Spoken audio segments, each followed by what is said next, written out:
বাংলাদেশ, যা একটা সময় বৈচিত্র্যময় ধর্মীয় পরিচয়ের জন্য বিখ্যাত ছিল, আর আজ একটি মুসলিম প্রধান দেশ। প্রায় ৯১% জনসংখ্যা মুসলিম ধর্মাবলম্বী। এর ইতিহাস একদিকে যেমন সমৃদ্ধ তেমনি জটিল। কেমন করে হিন্দু সংখ্যাগরিষ্ঠ ও বৌদ্ধ ধর্মের সমৃদ্ধ ঐতিহ্যের মধ্য দিয়ে এই ভূখণ্ড একটি মুসলিম সংখ্যাগরিষ্ঠ দেশে পরিণত হলো?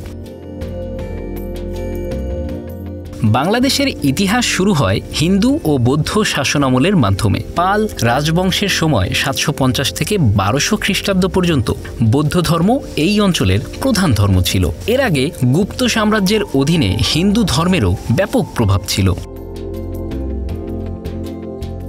স্থাপত্য, সংস্কৃতি এবং জীবনধারায় এই ধর্মগুলোর ছাপ স্পষ্ট। সোমপুর মহাবিহার এবং ময়নামতির বৌদ্ধ স্থাপত্য এই যুগের সাক্ষ্য বহন করে।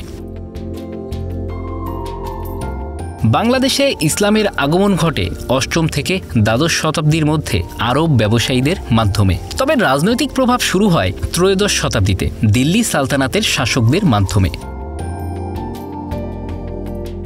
ইখতিয়ার উদ্দিন মোহাম্মদ বখতিয়ার খিলজি ১২০৪ খ্রিস্টাব্দে বাংলায় মুসলিম শাসনের সূচনা করেন। বখতিয়ার খিলজির শাসনের মধ্য দিয়ে শুরু হয় নতুন এক অধ্যায়, যেখানে ইসলাম দ্রুত ছড়িয়ে পড়ে। ইতিহাসবিদরা বলছেন, বাংলার সাধারণ মানুষ, বিশেষ করে নিম্নবর্ণের হিন্দু সমাজ মুসলিম শাসনের অধীনে ইসলামে ধর্মান্তরিত হতে থাকে। এর পেছনে অন্যতম কারণ ছিল জমিদারি প্রথা ও বর্ণভেদের মতো সামাজিক অবিচারের হাত থেকে মুক্তি পেতে অনেকেই ইসলাম গ্রহণ করেন। পাশাপাশি সুফি সাধকরা এই অঞ্চলে ইসলামের প্রসারে গুরুত্বপূর্ণ ভূমিকা পালন করেন। শাহজালাল রহমাতুল্লাহ আলাইহি, শাহ মাকদুম রূপস রহমাতুল্লাহ আলাইহির মতো সুফি সাধকদের প্রভাব এই প্রসারে মূল চালিকা শক্তি ছিল। মুঘল শাসনামলে বাংলায় মুসলিম সংস্কৃতি আরও গভীরভাবে প্রতিষ্ঠিত হয়। ঢাকার মসজিদ, সমাধি ও অন্যান্য স্থাপত্যে এই সময়কার প্রভাব স্পষ্ট।